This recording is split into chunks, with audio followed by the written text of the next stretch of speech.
chapter 2. The point is, said Bodkin, if an enchanted object turns up unexpectedly in a warrior fort, they've just found the spoon, remember, you really ought to tell your mother, Queen Sycorax, immediately so she can remove its magic, not adopt it as your pet. At the mention of Queen Sycorax's name, the spoon swayed from side to side as if terror-stricken, and then hopped into Wish's waistcoat, hiding behind her body armour, so only the ball that was its face was staring out, lit up with a strange, glowing magic light. Look, you've scared him again, Wish replied. The thing is, I don't think he wants his magic removed. It's a completely painless process, said Bodkin, but he doesn't want to do it, said Wish. All right then, said Bodkin, folding his arms determinedly, in which case you'll have to let the spoon go back into the wild. He belongs out here in this scary jungle with all the other monsters and magic things. These are his people. I'm putting my foot down, Princess. You absolutely cannot take him back to the Iron Fort with you. You cannot keep this spoon as your pet. It's against the rules, and you'll get in most terrible trouble if anyone finds out. Wish looked very sad indeed. But I kind of identify with the spoon because he's like me. He doesn't fit in with all the other spoons. He doesn't fit in with the other spoons because he's alive, Princess. He's alive, interrupted Bodkin. And all the other warriors ignore me, Wish carried on. You and this spoon are my only two friends. If I lose this spoon, that just leaves you. Well, technically speaking, I can't be your friend either because you are a princess and I am a servant, and those are the rules, explained Bodkin. In which case, if I let the spoon go, I will be losing my only friend, said Wish. Okay, Wish. Bodkin was so upset that he forgot to call her princess. It was time for some stern words. I like you, I know you mean well, but let's face it, the reason you haven't got any friends is you're a bit weird, and weird doesn't go down well in a warrior fort. You need to try and be more normal, and the first step to being normal is to get rid of the magic spoon. Wish tried one last desperate argument. But my mother has enchanted objects herself, said Wish. What about this then? To Bodkin's horror, Wish drew a large ornamental sword from her scabbard. It wasn't like an ordinary sword. It had a very dirty, old-fashioned hilt, and even beneath the greenish grime that covered it, you could see that it was beautifully designed, with intertwining leaves and mistletoe, and the leaves of other sacred trees twining it all over it. On one side of the blade was carved these words in very fancy, curly, old-fashioned script. Once there were witches. And when Wish turned the blade over, the other side was engraved with, "But I killed them." Where did you get that sword? said Bodkin in awed tones. Well, it was quite odd, actually. I found it lying in the main courtyard yesterday afternoon, and it didn't seem to belong to anyone, so I picked it up. Didn't you hear at the announcement at breakfast this morning about how a very valuable sword had gone missing from your mother's dungeons? Gasped Bodkin. Didn't you guess it might be this sword? Didn't you wonder if picking things up that don't belong to you might be stealing? Yes, I did, admitted Wish, stroking the sword longingly, but I was just going to hang on to it for a while longer, pretending it was mine. I'm so ordinary and it's so special, and it would be lovely to own something so special, don't you think? No, I don't think. Thinking is dangerous. The defenders of the royal household are turning the fort upside down looking for a sword, and you've stolen it, cackled Bodkin. I haven't stolen it, I've only borrowed it. I was just about to give it back, but then you frightened the spoon, and I thought we might need something special to protect us if we were going into the backwoods on our own. I have a very strong feeling that it might be an enchanted sword, ended Wish triumphantly. Even my mother has enchanted objects, which means they must be all right. Your scary mother isn't keeping that sword as a pet, cried Bodkin, waving his long, thin arms around. You don't keep pets in dungeons. She's locked it up in the dungeons to keep it safe. Wish looked at the enchanted sword in a slightly worried way, as if it was only just occurring to her. Oh, yes, now I come to think of it, you could be right about that. It did seem kind of out of character for my mother. She doesn't really like anything magic, does she? Where have you been living for the past 13 years, cried Bodkin. There are whopping great signs up all over the fort. You can't have missed them. Your mother loathes the magic. She hates the magic. There's the enchanted sword. Once there were witches, but I killed them. It says on one side, you see one side is kind of silvery and one side is a darker, kind of rustier side. And it says, once there was witches on one side, but I killed them. That's the enchanted sword. She hates the magic. She has sworn never to rest until she has rid the entire forest of anything magic at all. Wish furrowed her brow. It's hard to say, I don't really understand that. Surely just because some magic is bad doesn't mean that all magic is bad. You're not supposed to understand, screeched Bodkin. You're a warrior. You're just not supposed to be asking questions. It's very, very simple. You're just supposed to be obeying the warrior rules. Wish suddenly looked very dejected. The spoon, now standing on top of her head, drooped. bother, you're right, said Wish sadly. I've messed up again, haven't I, Bodkin? You most certainly have, said Bodkin. Oh, hello, I've just got to say hello to my dog. That's Pidgey. Hello, darling. Hello.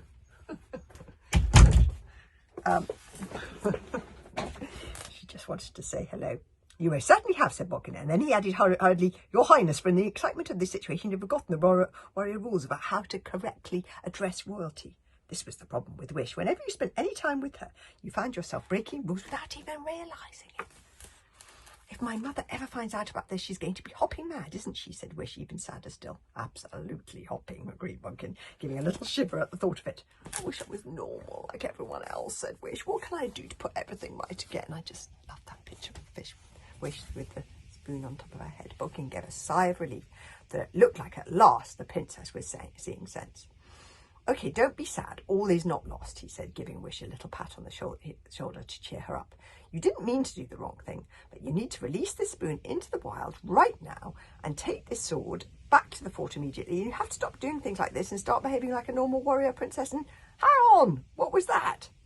There was a sudden noise above them, like the snapping of a twig when something brushes up against it. They had been so busy arguing that they had forgotten that they were not in the safety of Iron Warrior Fort, about to tuck into a splendid dinner, for warriors were very keen on their food. They were all alone in the Badwoods after dark, and for the first time they realised they were being watched. I mentioned, did I not, at the beginning of this chapter that something bad was watching them, quiet and dangerous, up in the treetops. tops. A cold feeling came over the back of Wish's neck, where the hairs prickled up like the quills on a hedgehog. She looked all around at the black, silent trees, their branches twisting. Oh, I remember something was following them at the beginning of this chapter. She looked up and she could not see anything, and perhaps a certain darkening and a shimmering thickening of the air above them, as if that air was choked with something awful, as indeed it was, and the coldness radiating out of the heart of that shining density was a coldness you had never felt before, colder than the coldest depths of the Northern Ocean, colder than icicles, colder than polar caps, colder even than death itself. The freezing mist of the wild wood's ancient past crept under Wish's armour and sank like death into her bones. Was it Wish's imagination, or did the very air above them seem to be grinning?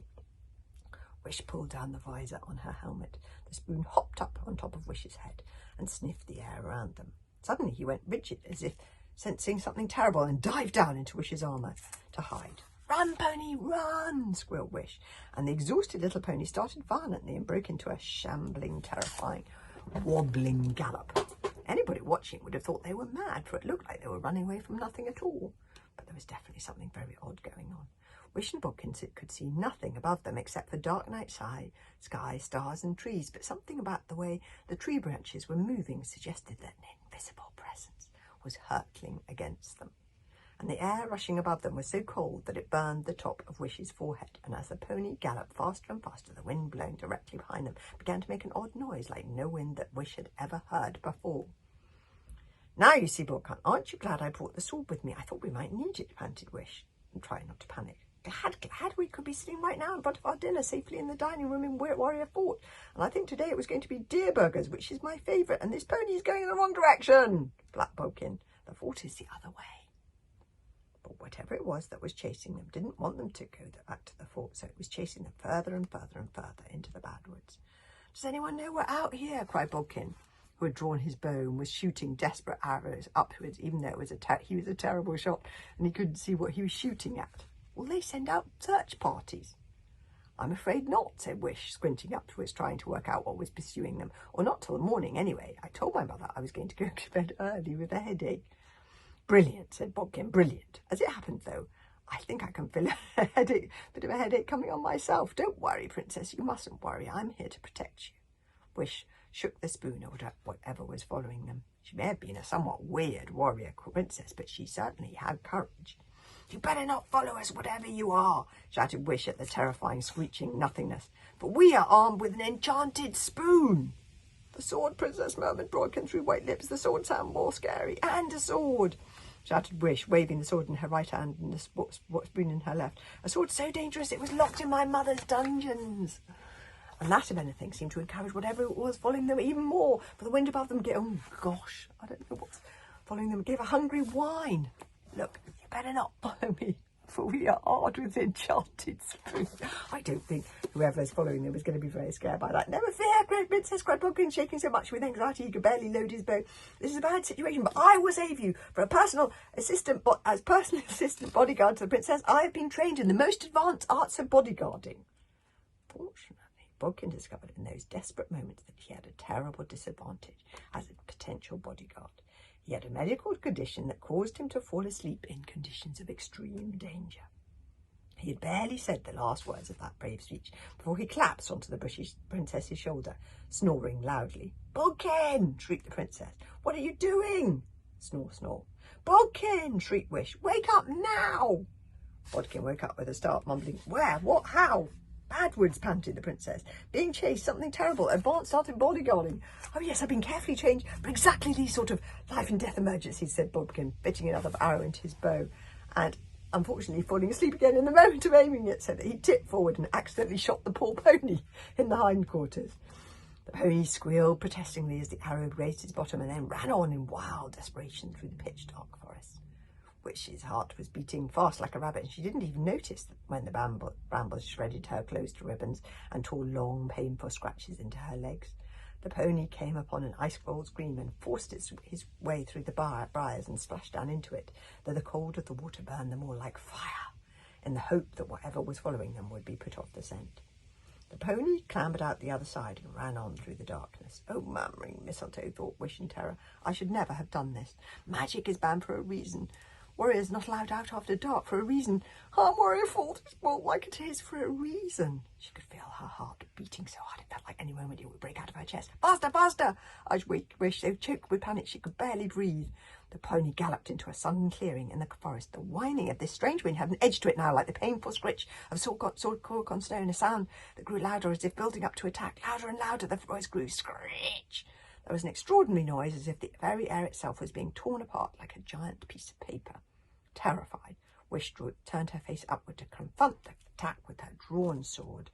There was a shout from a human voice somewhere behind her, and suddenly everything happened very quickly. I'm afraid that's the end of the chapter. But the next chapter, tomorrow, I hope they're going to be all right. I really like Wish and Bodkin.